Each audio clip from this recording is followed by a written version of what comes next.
ಬೆಂಗಳೂರು ಕಸ ವಿಲೇವಾರಿಯಲ್ಲಿ ಹಗರಣದ ಆರೋಪ ರಾಜ್ಯಪಾಲರಿಗೆ ದೂರು ನೀಡೋದಕ್ಕೆ ಮುಂದಾದ ಬಿಜೆಪಿ ಇವತ್ತು ಮಧ್ಯಾಹ್ನ 1ಕ್ಕೆ ರಾಜ್ಯಪಾಲರನ್ನ ಭೇಟಿಯಾಗಿ ದೂರನ್ನ ನೀಡಿದ್ದಾರೆ. ವಿಪಕ್ಷ ನಾಯಕರಾದ ಅಶೋಕ್ ಛಲವಾದಿ ನಾರಾಯಣಸ್ವಾಮಿ ನೇತೃತ್ವದ ನಿಯೋಗದಿಂದ ರಾಜ್ಯಪಾಲರನ್ನ ಭೇಟಿ ಮಾಡಲಾಗುತ್ತೆ. ಬೆಂಗಳೂರು ಕಸ ವಿಲೇವಾರಿಯಲ್ಲಿ ಹಗರಣದ ಆರೋಪ ರಾಜ್ಯಪಾಲರಿಗೆ ದೂರು ನೀಡೋದಕ್ಕೆ ಮುಂದಾಗ್ತಾ ಇರುವಂತದ್ದು ಬಿಜೆಪಿ. ಇವತ್ತು ಮಧ್ಯಾಹ್ನ 1ಕ್ಕೆ ರಾಜ್ಯಪಾಲರನ್ನ ಭೇಟಿಯಾಗಿ ದೂರನ್ನ ನೀಡೋ ಪ್ಲಾನ್ನಲ್ಲಿದ್ದಾರೆ.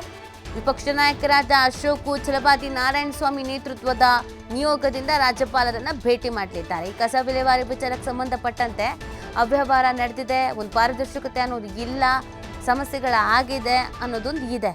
ಸೊ ಅದೇ ವಿಚಾರವನ್ನ ಇದೀಗ ರಾಜ್ಯಪಾಲರ ಗಮನಕ್ಕೆ ತರೋದಕ್ಕೆ ಮುಂದಾಗ್ತಾ ಇರೋದು.